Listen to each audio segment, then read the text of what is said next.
Assalamualaikum warahmatullahi wabarakatuh. Pada video ini, kami dari kelompok 6 akan mempresentasikan makalah kami yang berjudul Keterampilan dan Kekayaan Kearifan Lokal pada Masyarakat Banjar, yang beranggotakan Hamidah, Helda, Mia Kurniawati Setianingsih, Nesrin, Ma'rifah Saleha, dan saya sendiri, Saratia. Pada mata kuliah Keterampilan, Kekayaan, dan Kearifan Lokal dengan dosen pengampu Muallim Ridatullah Isyadani, MAG. Bagian A yaitu pengertian keterampilan lokal. Keterampilan dapat menunjukkan pada aksi khususnya yang ditampilkan atau pada sifat di mana keterampilan itu yang dilaksanakan. Banyak kegiatan dianggap sebagai suatu keterampilan, terdiri dari beberapa keterampilan dan derajat penguasaan yang dicapai oleh seseorang.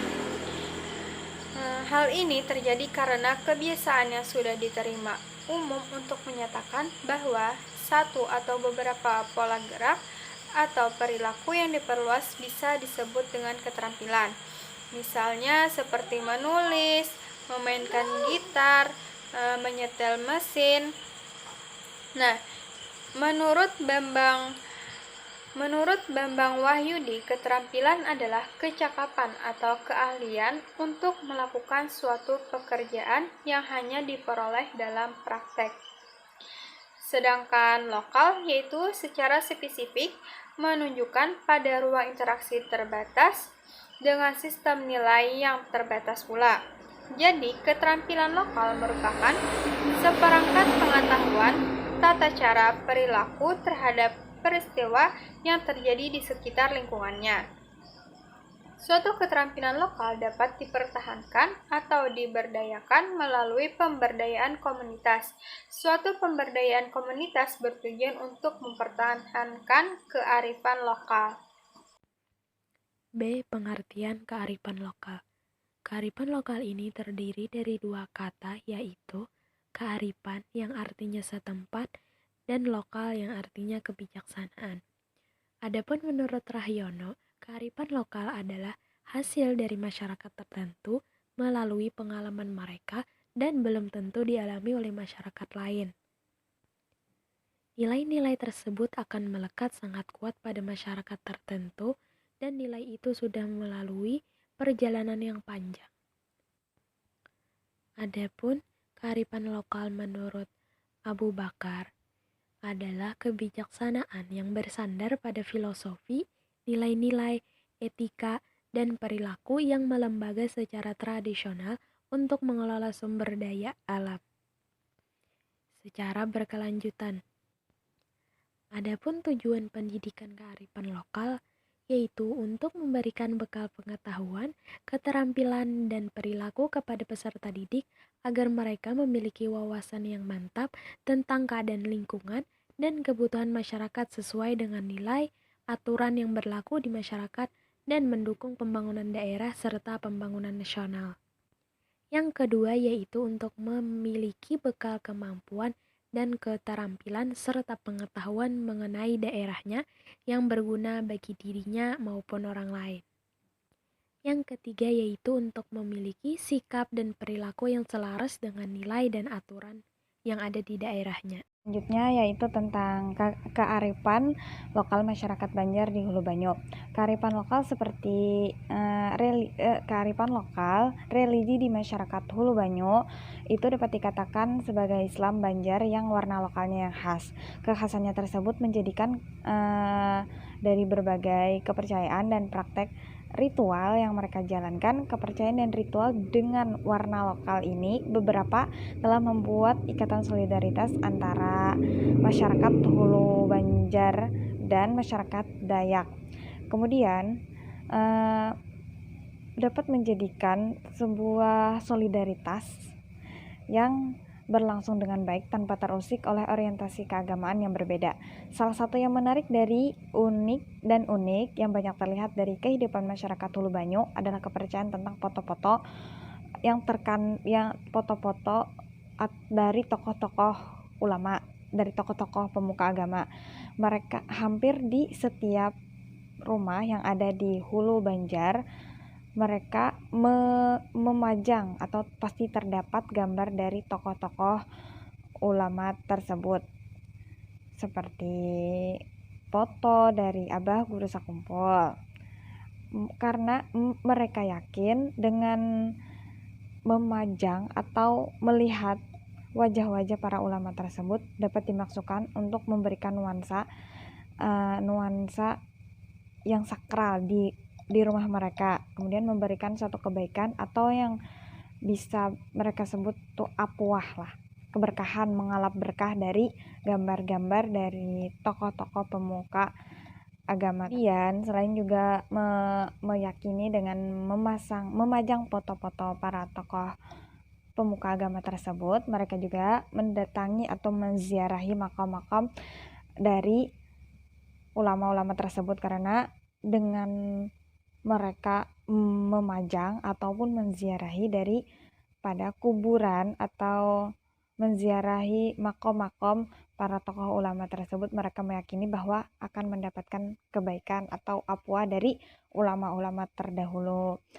Kemudian meskipun mereka belum cukup untuk mengenal jauh tentang ulama tersebut, tetapi mereka yakin dan menanamkan di dalam hati bahwa dengan mengalap atau mengambil berkah dari ulama tersebut akan memberikan nuansa yang baik terhadap kehidupan mereka, baik itu kehidupan apapun yang mereka lakukan, dengan mereka mencintai dan melihat wajah ulama-ulama tersebut dengan menziarahi makom-makom para ulama maupun memajang foto-foto para ulama tersebut. Seperti juga makam, foto-foto juga mereka yakini bahwa akan memberikan kebaikan dan nuansa yang begitu damai bagi para pecintanya. Namun dengan media-media seperti itu juga dapat mempertemukan dua segmen masyarakat di Hulu Banyu, yaitu masyarakat Banjar ataupun Dayak. Itu dapat menjadi media budaya. Media budaya itu dari bagian dari kelompok yang lain juga menjadi penegas di posisi kelompok yang juga menjadi posisi di antara lainnya. Contohnya itu seperti media-media perekat antara dua kelompok masyarakat Hulu Banyu ataupun masyarakat yang ada di maupun masyarakat Dayak. Kemudian dengan foto-foto ulama itu menjadikan medan budaya yang mempertemukan masyarakat Dayak dan masyarakat Banjar dalam satu tradisi yang sama. Hal ini juga menyebabkan adanya kedekatan antara orang Banjar Banyu dengan masyarakat Dayak, atau kebudayaan-budayaan itu dapat menjadikan dua kelompok tersebut berdekatan. Ritual selamatan merupakan suatu ritual yang sangat umum dilaksanakan oleh masyarakat Islam Hulu Banyu. Selamatan pada masyarakat Islam Hulu Banyu banyak terpusat pada upacara di sekitar perladangan. Upacara itu meliputi selamatan sebelum menanam padi, bamula bertanam, dan panen. Upacara yang berkaitan dengan pembangunan rumah juga merupakan upacara yang biasa dilaksanakan oleh penduduk Hulu Banyu. Ritual ini biasa disebut dengan memuat tihang atau mendirikan tiang rumah. Sedangkan ritual intensifikasi seperti ritual tulak bala dan sholat minta hujan sangat jarang dan hampir tidak pernah dilaksanakan oleh masyarakat Hulu Banyu. Pembahasan yang keempat yaitu tradisi kearifan lokal masyarakat Banjar. Yang pertama ada tradisi kearifan lokal Ba'ayun Maulid atau Ba'ayun Anak. Ini merupakan proses budaya yang menjadi salah satu simbol kearifan dakwah ulama Banjar dalam mendialogkan makna hakiki ajaran agama dalam budaya masyarakat Banjar. Maulid ini adalah simbol agama dan menjadi salah satu manifestasi untuk menanamkan, memupuk, dan menambah kecintaan sekaligus membumikan sosok manusia pilihan, manusia teladan, Nabi pembawa Islam. Sedangkan Ba'ayun Anak menerjemahkan dari manifestasi tersebut karena dalam Ba'ayun Anak terangkum deskripsi biografi Nabi Muhammad SAW, doa, upaya, dan harapan untuk meneladaninya. Ba'ayun Maulid dilaksanakan setiap tahun, digelar oleh masyarakat Banjar setiap 12 Rabiul Awal. Tradisi ini mulai populer pada tahun 1990-an. Tradisi yang kedua yaitu tradisi besunat. Menurut Nur Haidi Hasan, besunat di daerah Banjar telah ada sejak permulaan abad ke-20. Sebagaimana dilaporkan oleh Srik, seorang sarjana Belanda, bahwa sunat ini harus dilakukan terhadap anak-anak Banjar, sebab jika tidak demikian maka keislamannya tidak dianggap sah atau belum sempurna. Bersunat laki-laki biasa dilakukan pada umur 10-13 tahun. Namun, penelitian Al-Fanidot menunjukkan bahwa anak laki-laki dikhitan pada umur 16-12 tahun, meskipun kadang-kadang juga di atas umur tersebut.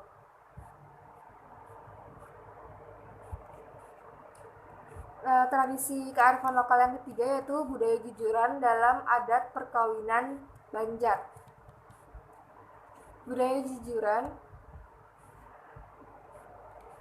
jujuran ini adalah seserahan dari pihak calon pengantin laki-laki kepada calon pengantin perempuan, baik berupa uang, barang atau perhiasan dari ujung rambut hingga ujung kaki. Bentuk seserahan ini tergantung kepada kesepakatan kedua belah pihak calon pengantin. Ada yang meminta, ada juga yang memberi seikhlasnya, tergantung kepada kemampuan laki-laki dan status sosialnya.